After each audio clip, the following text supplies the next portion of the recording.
మూసీ పరివాహక ప్రాంతంలో కూల్చివేతలు ప్రారంభమయ్యాయి. రసూల్పుర, మూసానగర్, శంకర్ నగర్లో కూల్చివేతలను అధికారులు మొదలుపెట్టారు.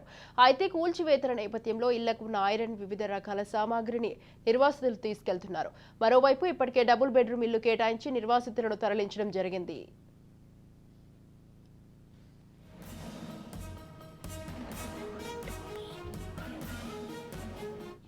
మలక్పేట పరిధిలోని శంకర్ నగర్లో మూసీ రివర్ బెడ్లోని ఇళ్ల కూల్చివేతలను అధికారులు చేపట్టారు. ఇక్కడ స్వచ్ఛందంగా ఖాళీ చేసిన నిర్వాసితుల ఇళ్లను కూల్చివేస్తున్నారు. విధులు ఇరుకుగా ఉండటంతో కూలీల సహాయంతో కూల్చివేతలు కొనసాగిస్తున్నారు. నిర్వాసితులను 2 పడక గదుల ఇళ్లకు తరలిస్తున్నారు. ఇక నిర్వాసితులకు సామాగ్రి తరలింపునకు వాహనాలు ఏర్పాటు చేశారు.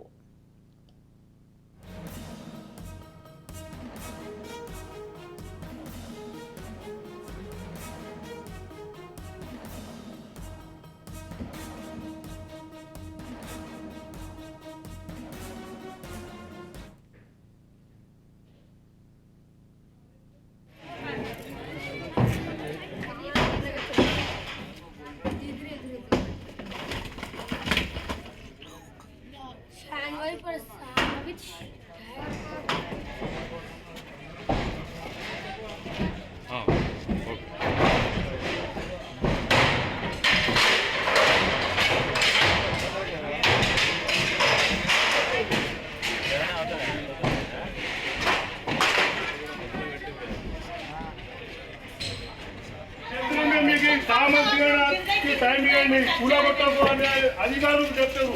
అధికారులు కూడా చెప్పస్తే మీరు ఏం చేయలేకుండా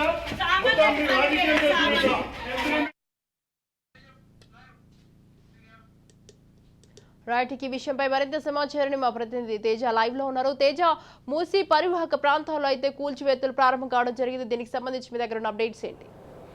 స్వాతి, మొత్తంగా హైడ్రా ఏ విధంగా ముందుకు వెళ్ళింది, సైలెంట్ అయిపోయింది అనేటువంటి అంశాలు ఇప్పటివరకు మనం అనేటువంటిది కొంత సైలెంట్ అయినటువంటి పరిస్థితి కనిపిస్తున్నప్పటికీ కూడా మొత్తంగా ఇటు రెవెన్యూ అధికారులు, మున్సిపల్ అధికారుల ఆధ్వర్యంలో అయితే మాత్రం కూల్చివేతలు జరుగుతున్నాయి అన్నట్లుగానే చెప్పాలి. ఈరోజు మనకు తాజాగా అందుతున్నటువంటి సమాచారం ప్రకారం మూసీ పరివాహక ప్రాంతంలో ఉన్నటువంటి ఇటు చాదర్ఘాట్ ప్రాంతంలో కావచ్చు, శంకర్ నగర్ ప్రాంతంలో కావచ్చు, రసూల్పుర ప్రాంతాల్లో కావచ్చు, అక్కడ ఉన్నటువంటి ఈ మూసీ పరివాహక ప్రాంతంలో ఉన్నటువంటి ఆ ఇళ్లను అయితే మాత్రం అంటే ఇప్పటికే RBX అని మార్కింగ్ చేసినటువంటి ఇటు రెవెన్యూ అధికారులు కానివ్వండి, అదేవిధంగా మున్సిపల్ అధికారులు కానివ్వండి, అక్కడ RBX అంటూ కూడా ఏవైతే మార్కింగ్ చేసి ఉన్నటువంటి ఇళ్లలో ఉన్నటువంటి వారందరినీ కూడా ఇప్పటికే ఆ నిర్వాసితులు ఎవరైతే ఉన్నారో వారందరినీ కూడా అక్కడ స్థానికంగా ఉన్నటువంటి చెంచలు కూడా ఆ సమీపంలో ఉన్నటువంటి అక్కడున్న ఇటు వాటన్నిటికీ అక్కడ తరలించడం జరిగింది. అంటే అక్కడ డబుల్ బెడ్రూమ్ 2 BHKకి సంబంధించినటువంటి ప్రభుత్వం ఏర్పాటు చేసినటువంటి డబుల్ బెడ్రూమ్ ఇళ్లకైతే మాత్రం వారందరినీ కూడా అక్కడికి తరలించడం జరిగింది. ఇప్పటికే కొంతమంది స్వచ్ఛందంగా ఒప్పుకున్నప్పటికీ కూడా మరికొంతమంది కాస్త ఇబ్బంది పెట్టేటువంటి ప్రయత్నం, కొంత అడ్డుకునేటువంటి ప్రయత్నం చేసినప్పటికీ కూడా వారందరినీ కూడా అక్కడి నుంచి ఇప్పటికే తరలింపు ప్రక్రియ అయితే మాత్రం కొంతవరకు పూర్తయింది అన్నట్లుగానే చెప్పాలి. మొత్తంగా ఆ 155 ఇళ్ల వరకు అయితే మాత్రం ప్రస్తుతం అక్కడ నేలమట్టం చేస్తున్నటువంటి పరిస్థితి. ఒక గంట క్రితం నుంచి అయితే మాత్రం అక్కడ మట్టం చేసేటువంటి అంటే అక్కడ ఉన్నటువంటి అక్రమ నిర్మాణాలుగా చెప్పబడేటువంటి వాటన్నిటి కూడా ఆ మూసీ పరివాహక ప్రాంతంలో ఉన్నటువంటి రసూల్పుర, చాదర్ఘాట్ ప్రాంతాల్లో, అదేవిధంగా శంకర్ నగర్ సంబంధించినటువంటి ఆ ప్రాంతాల్లో ఉన్నటువంటి ఇళ్లనైతే మాత్రం రెవెన్యూ అధికారులు, మున్సిపల్ అధికారులు అయితే మాత్రం అక్కడ తొలగించేటువంటి ప్రయత్నం చేస్తున్నారు. ఇప్పటికే 40 మంది కార్మికులతో కూడా ఈ కూల్చివేతల కార్యక్రమం చేపట్టినట్లుగానే చెప్పాలి. ఇంకా ప్రత్యేకించి చూస్తే మాత్రం ఇటు గచ్చిబౌలిలో కూడా కూల్చివేతలు కొనసాగుతున్నాయన్నట్లుగానే చెప్పాలి. ఎందుకంటే రామమ్మకుంట చెరువులో నిర్మించినటువంటి నితిమ్కి సంబంధించినటువంటి ఆ నితిమ్ సంస్థకి సంబంధించినటువంటి ఆ బిల్డింగ్ ఏదైతే ఉందో 4 అంతస్తుల బిల్డింగ్ను కూడా ఇటు మున్సిపల్ అధికారులు, రెవెన్యూ అధికారులు అయితే మాత్రం వాటన్నిటి కూడా నేలమట్టం చేస్తున్నటువంటి పరిస్థితి. ఎందుకంటే రామమ్మకుంట చెరువులో అక్రమంగా నిర్మించారు. గత 5 ఏళ్ల క్రితం ఈ నితిమ్ భవనాన్ని అక్కడ నిర్మించారు, 4 అంతస్తుల భవనాన్ని నిర్మించారు.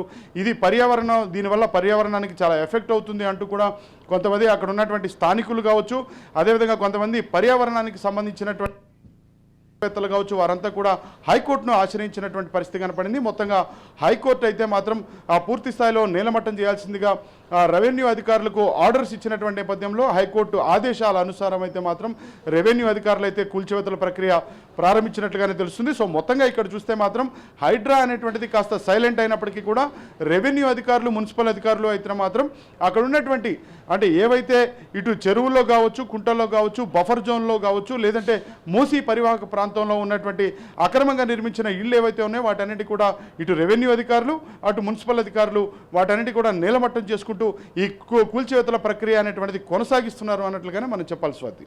Right. Thank you Teja. Thanks for the live details.